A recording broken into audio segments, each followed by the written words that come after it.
If it's like under 32, I'll start with a balaclava. Baklava? Balaclava. Which one do you eat?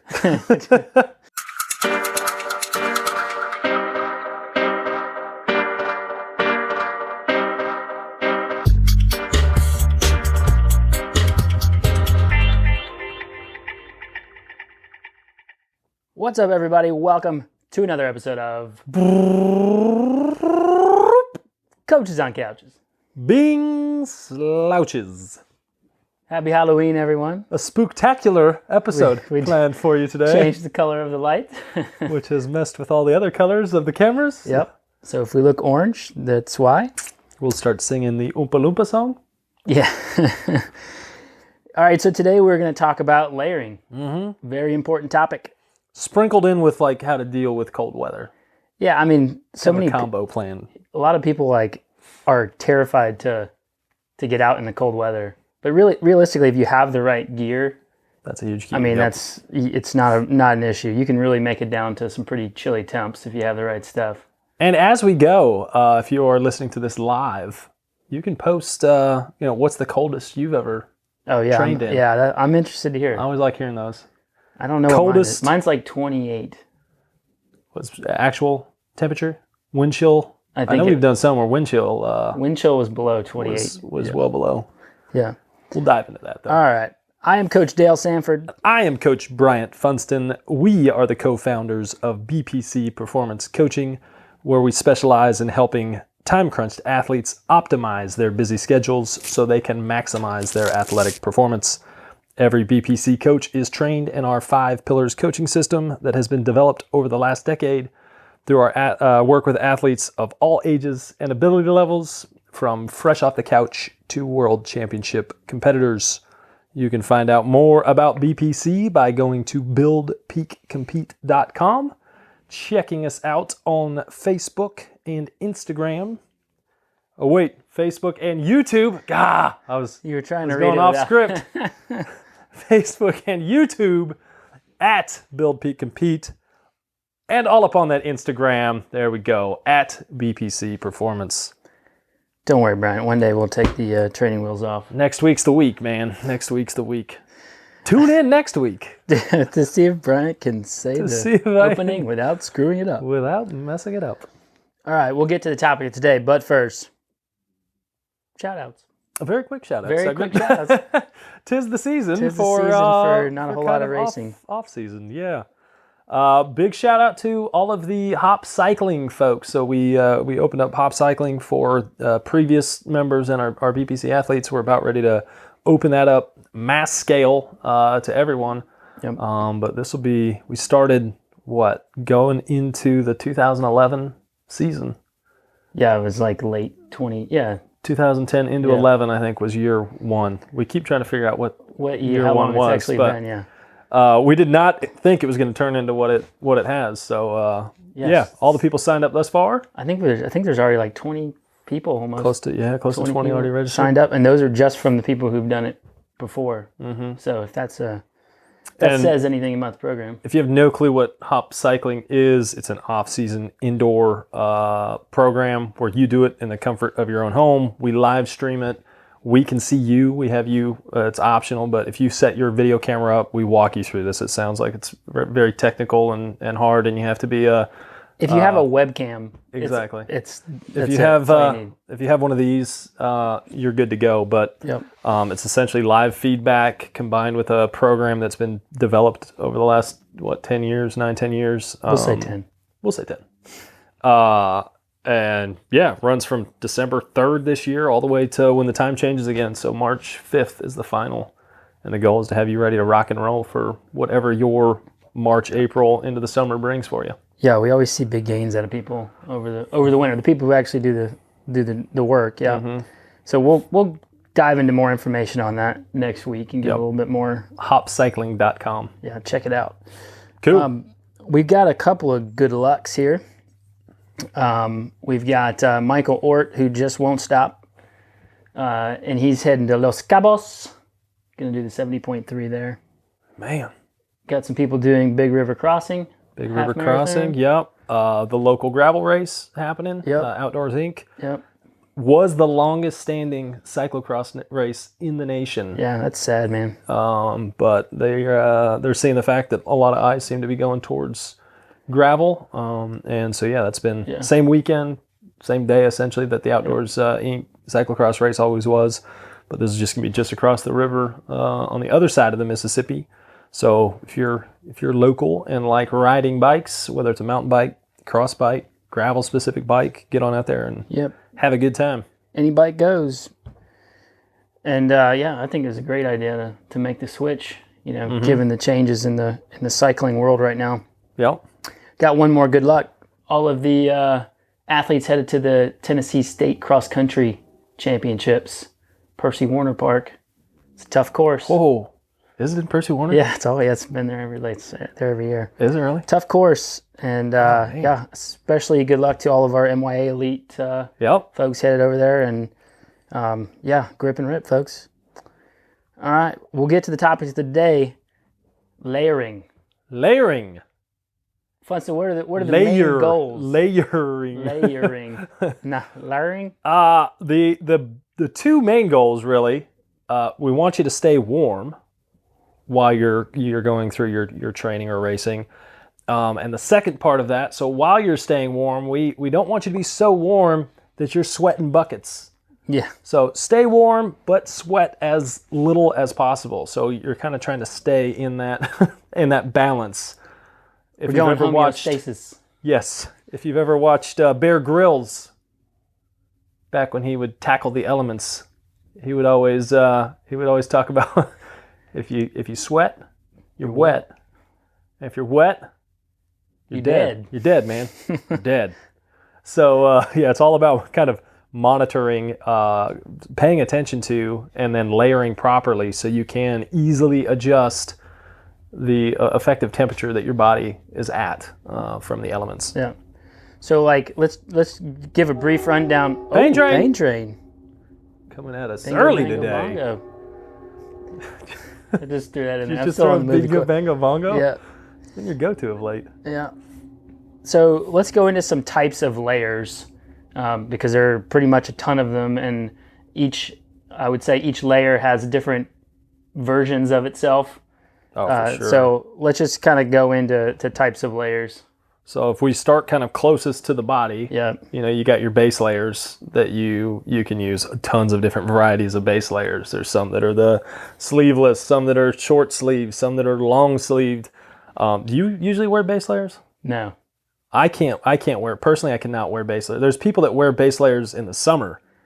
I get so hot in the base layer that it's just, I'm such a zipper person. Mm-hmm. We'll get to that, but I can't do base layers. And some people have to have base layers. So if that's you, that might be something you need to experiment with. Base layers are typically one of the cheapest things on this whole list. True. That you can add or experiment with. So a base layer, and then if we're talking about, in the cycling world, you've got typically after that you got jerseys, and there's different types of jerseys you can. Yeah, tops and bottoms. You got jerseys, bibs, shorts, tri-shorts, tri-tops. You got long sleeve jerseys. You got singlets if you're a runner. Yeah. You got tech tees, long sleeve tees, like all that.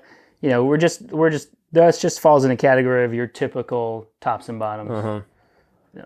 And then on top of that, we've got one extra layer. Yeah. After that, you have your vests, your shells, I guess we'll call it. Your vests, your jackets, which are kind of the big two. But within that category, you've got stuff that's just meant for wind protection and no warmth. You've got, your thermals that are meant for a lot of extra warmth. You've got some that's for water, either waterproof or water resistant.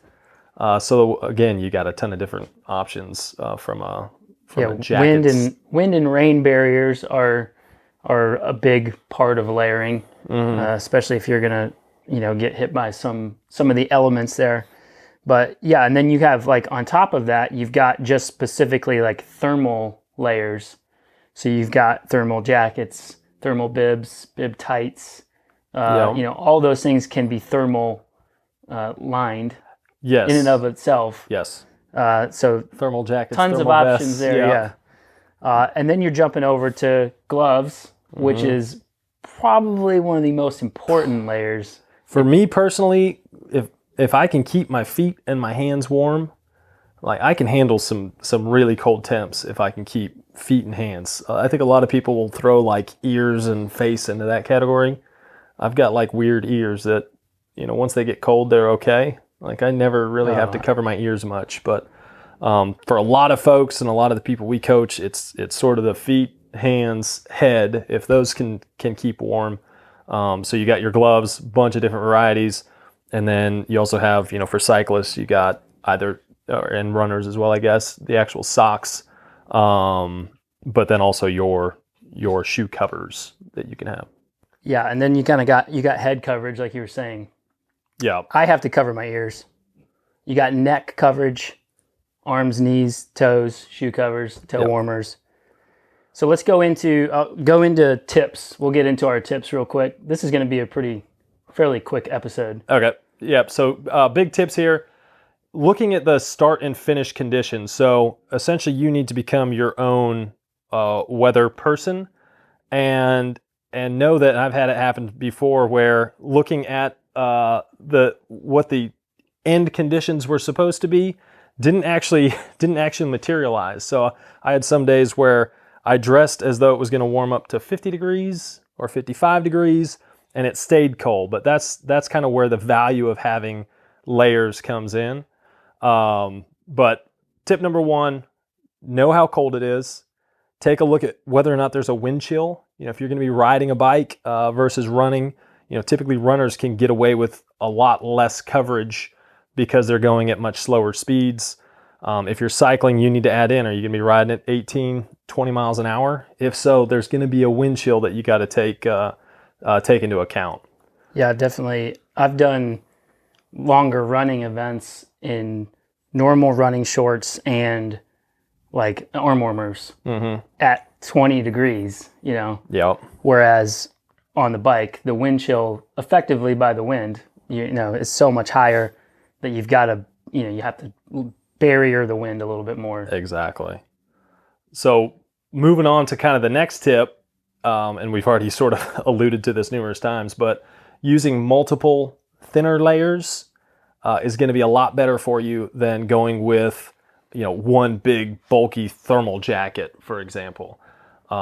Because if conditions do change, if you do end up heating up, if you end up getting hot, if you're riding or training or racing, running at a higher intensity level than you thought, it's very easy to overheat. Like one of the worst episodes of overheating I've ever had was a cold day that warmed up and I was dressed with like some too thick jackets on. I started sweating early and that made me sort of feel like I was cold, but then I just kept sweating and I ended up getting like so dehydrated. That was probably an episode of hyponatremia that I had like early on. I couldn't hold down fluids after this ride, and it was all because I wore too many bulky layers and didn't ever shed any of it. So multiple layers is the best way to go. Big thing is you can also like take it off and shove them in pockets. Take it off, put it on. Like having storage in your pocket, especially if you're a cyclist. If you're a runner, triathlete, you have a long sleeve layer, you can tie it around your waist. That's about as good as it gets. Sometimes they pack in themselves and they'll strap around you or whatever. But like as a cyclist, you've got 3 little pockets. 2 of them are usually filled with nutrition and your phone and stuff like that. So you have very little space to shove layers. So if you're wearing nothing but bulky jackets and you have to take it off. You're stuck with them. Yeah, that's it. You're stuck. Yeah. I mean, and one recommendation I would have is if you're buying a vest or a outer layer of any sort, a jacket, buy one that does have pockets, most specifically for the cycling folks here. But that way you not only have your inner layer, your jersey that you're probably wearing, but you also have this outer layer that's going to have pockets. It's going to allow you to access your nutrition a lot easier while you're going. Because it's very easy to get behind on nutrition if you're having to lift up, fight for it. You've already got your bulky gloves on, which is always a pain. and then trying to dig into a pocket and then put your outer layer back down over your your jersey. So if you can buy a jacket or vest with pockets, it's going to help you out in multiple areas. Yeah, another one, and this is one thing that we have on our kits, is you can layers that you can zip the sleeves off of. Mm-hmm. So like it's pretty popular now. You can even on my thermal jacket, you can take the sleeves off. So then you just have a thermal vest. Yep. So you can start by taking those off, and then you can unzip and zip and whatever. If you got arm warmers underneath, you can take those down, up. Some of the toughest days, like in the cycling world, is if it starts at like in the 30-ish range, but it heats up to like 60 by the time you're done. Yeah. Because at 60 degrees, for the most part, I'm wearing shorts. I'm jersey shorts, maybe arm warmers if I'm not used to the cold yet. Like this time of year where I haven't really done much in the cold, I might wear arm warmers still. But at 30 degrees, I mean, it's definitely, I like arm warmers. Arm warmers are kind of my go-to. So I'm usually jersey, arm warmers. I've got my wind shell over the top of that. I've got my big thick gloves at 30 degrees, my ski gloves that I end up using. Sometimes I'll go with like my slightly heavier jacket if it's going to stay at 30 degrees. But if it's warming up to 60, that's a lot of stuff. Goes out the window. I pack like a different set of gloves that I'll start with in my pockets, and I'll end up swapping gloves out. The jacket usually comes off. So yeah, the toughest thing to dress for is when there's a massive swing in temperature. So that kind of goes into like another big thing that I do is I use as many layers with zippers on them as possible, because zippers are like automatic, quick ventilation or close. Think of it like rolling the window down, right? If you're driving in a car and it gets too hot, quick little drop of the window. Yep. Cool it off, take the window all the way down. It's freezing, no time. And especially when you might be doing a ride or a run or whatever, that the intensity is going to go up and down either via the terrain. Mm-hmm. You got it downhill. You just climbed uphill. Exactly. The terrain may determine your intensity on even a base ride, and the group might determine the intensity. So being able to go up and down on sometimes 2 and 3 zippers makes a huge difference in your ability to ventilate that heat and not sweat like crazy. Yep. I mean, realistically, those clothes trap heat pretty efficiently. Mm-hmm. So, I mean, taking it down during an effort, primo. Oh, for sure. Yeah, definitely. And one of the worst things you can do is, and it happens all the time in the cycling world, is there'll be like faster segments that go straight into like a store stop. Yeah.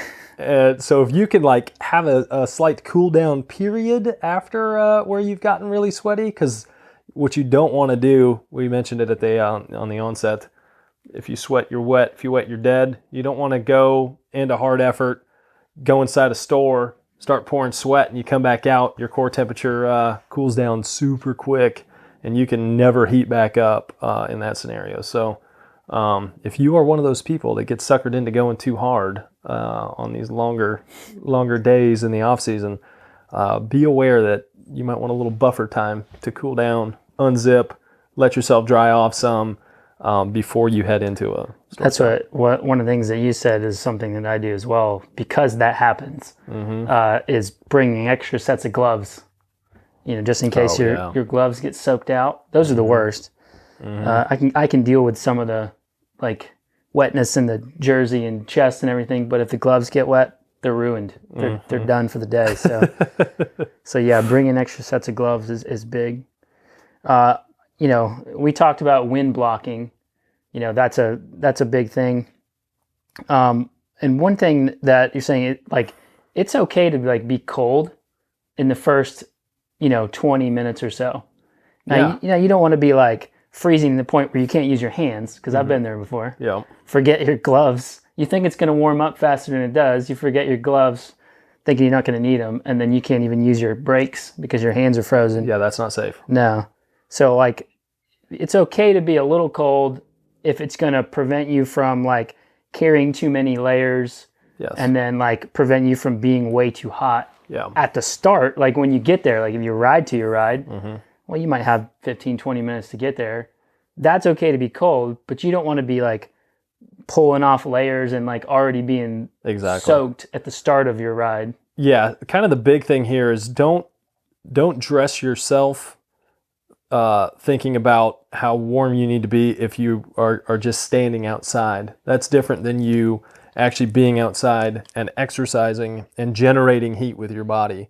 Like, I would wear a lot more clothes if I'm just going to go outside and, you know, watch a football game, say, where I'm just a spectator on the sidelines, versus me going outside and doing a 4-hour ride where, you know, it may not be super high intensity, but it's also not, you know, zone 1 style stuff. So I always like to be a little bit cold on the way to, you know, if I'm meeting a group or whatever, that until my body is warmed up, you need to be a little bit cold. You're trying to dress for how you should be layered, what you should be wearing once your body is revved up and warmed up. Yep. If you find that you hop out the door and you're like, whew, I feel perfect, you're overdressed.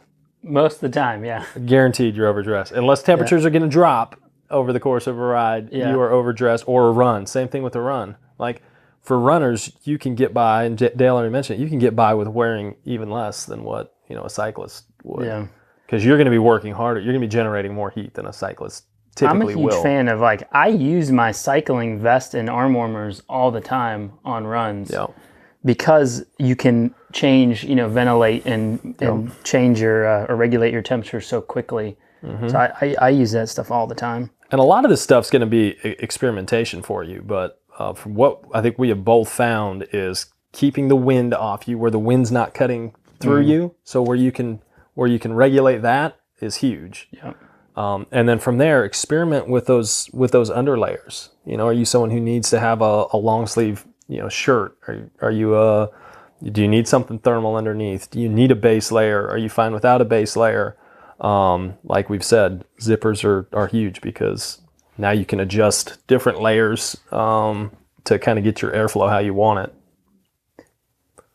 Last like major, we'll do some example. I guess we'll get into some examples here, but last major tip are the old the chemical foot and hand warmers. Yes, those things are clutch in the real cold temperatures. And like, what I would say is, don't put them in your shoe. Put them on top of the shoe. I've done the in the shoe before. Yeah, that's not. And then it just annoys you the whole time. Yeah, put them on top of your shoe, and then put your shoe cover over it. Yeah, and that will keep. I mean, even with I've had some ventilated road shoes that I didn't want to like. I don't want to buy another set of road shoes for the winter. So I just taped the bottom vents and then like put those chemical warmers over the top, put the shoe cover on, boom. Yeah. Good. And what, Dale, don't let that, if you didn't hear that, taping those bottom vents off. Yeah. Oh yeah. Is key. Because most, you know, for you cyclists and triathletes, most of your shoes are going to come with air vents underneath, and you do not want cold airflow hitting the bottoms of your feet over the course, you know, at 30 degrees. So yeah, tape those off. That's a good reminder, actually. I need to tape those off. Yeah. I just use electrical tape. Yeah. Same. Yeah.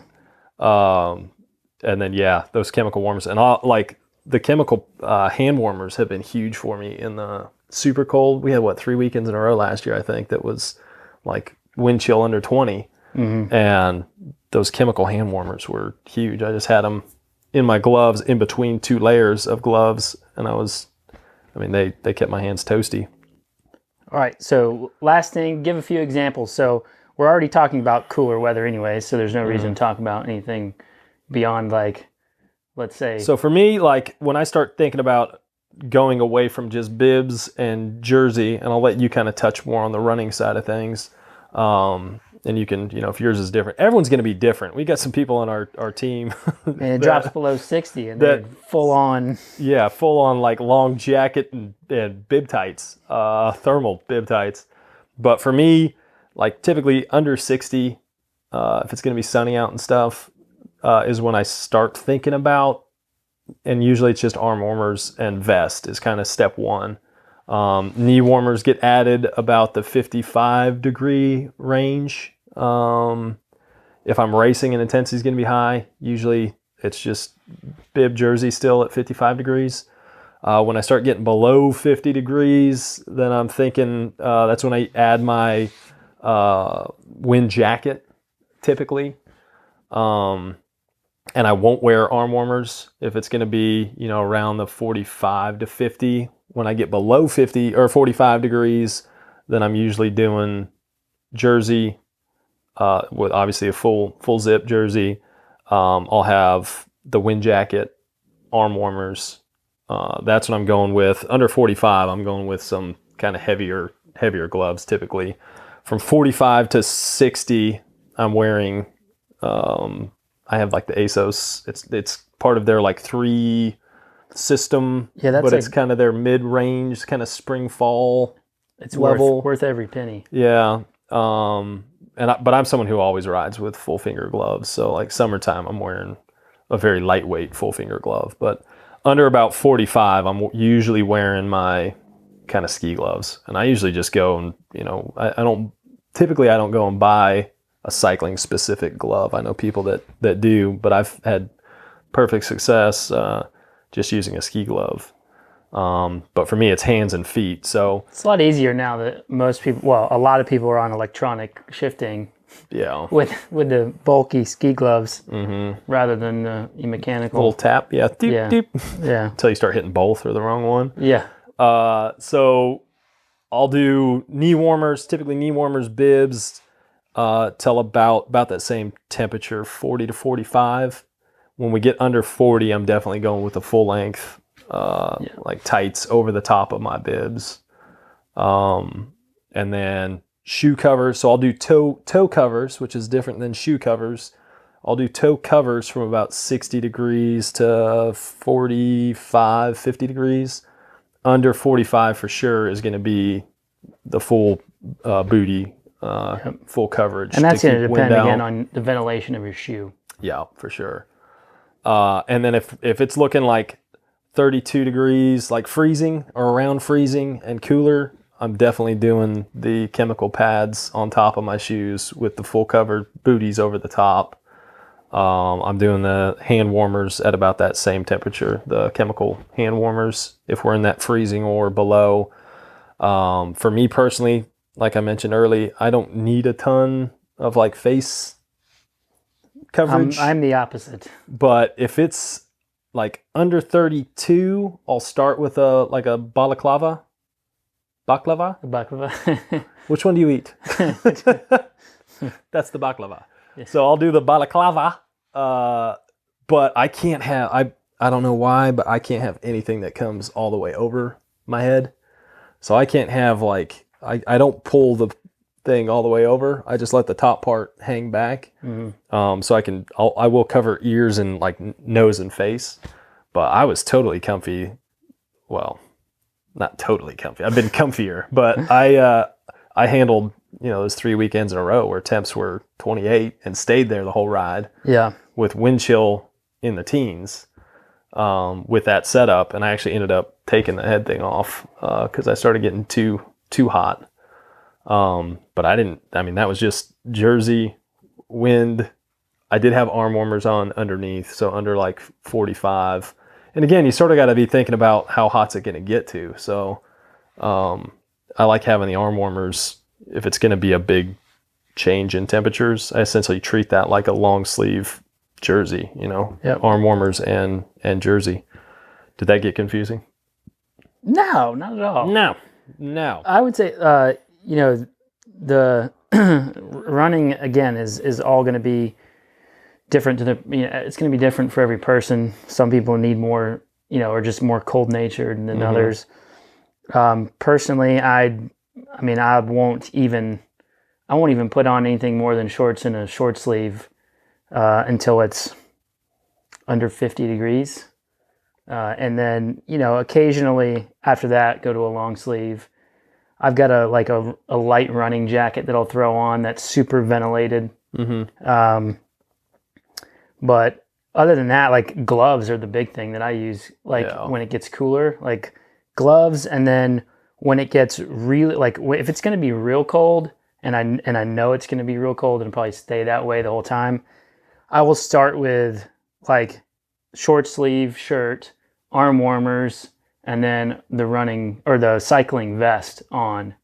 And then I don't like for running, I'll cover like my head in the beginning and sometimes use one of those like neck gaiter covers. Yeah. So you can like take it down over your neck or put it on your head. Like robbing a store, not robbing a store. Yeah, Okay. exactly. So other than that, I mean, like when I run, I put out so much heat. Like I said, I've ran in 20 degrees in a singlet, shorts, and arm warmers and gloves, and that was it. I mean, the coldest runs I've done when I'm visiting family in New York, you know, freezing temps. I basically still shorts, gloves, arm warmers, and a cycling vest, and that's it.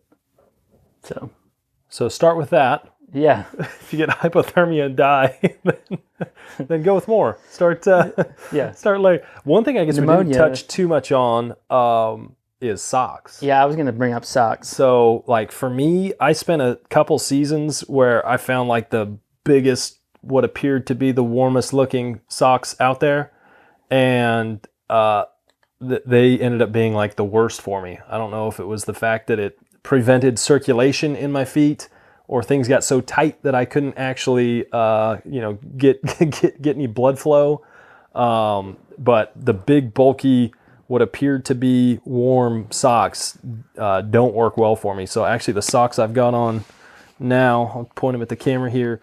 They're like a lighter weight fleece style, right? Fleece? No. What the hell kind are these? Wool? Yeah, there we go. That's what I was looking for. And like a wool mix tend to work really well for me, but I don't like going with stuff that's too thick because that just doesn't work well for me. If you're finding that your feet are getting cold, adding those chemical pads over the tops of your shoes and using those shoe covers tends to be a lot better than trying to find like a super warm sock. And I guess the other thing we didn't touch on a ton is wet weather. You know, we get it here. Typically, Dale and I are in the both same camp of if it's cold and it's wet. I've never been more miserable than like the ride. It was 36 or 8 degrees. I'll be perfectly honest. I don't really go outside when it's cold and wet. Exactly. Call me a fair weather athlete here, but if it's wet and cold, I am more and not a race. I will smile while I sit on my trainer or run on my treadmill. Yeah. Rather than go outside and be wet and cold. Yeah. And the reason for that, some people like to go out in any condition just because they can't stand being indoors. And some like to do it just because it makes you look pretty tough and feel pretty tough. But for me, like if you get to where the quality of your workout goes way down because either you're so miserable or you can't focus or you can't stand it and you just want to be done, I feel like the quality of your workout, you can get more done, even if it's a shorter period of time, by going indoors versus your body working so hard to just try and stay warm. And there's certain situations where it's just not safe to be battling with all of that. If you're so unfocused, thinking about how cold and shivering you are, that can be a bad situation. So yeah, call me a namby-pamby, but I feel like I get a lot more out of a trainer. So if it's under like 50 and raining, if it's raining at the start and 50 degrees, I'll be on the trainer. But if it's a race, I'll be out there. I'll race in it, but I'm not going to train in it. If it's over 50 and raining, and other people are doing it, then I'll do it too. But if we're like talking 30s and rain, which tends to be what we get here in Memphis because we rarely get snow. Yep. That's just miserable. You can't really dress for that. Now, those of you from the UK, go ahead and weigh in on on riding in wet weather. How much of sissies we are over here. No, but we didn't touch a lot on the wet weather stuff because Dale and I personally don't do too much of it. No. Socks for you? I mean, I usually go with, I usually wear my standard socks until it's real cold, and then I'll put on some thermal, more like wool thermal socks. Yeah.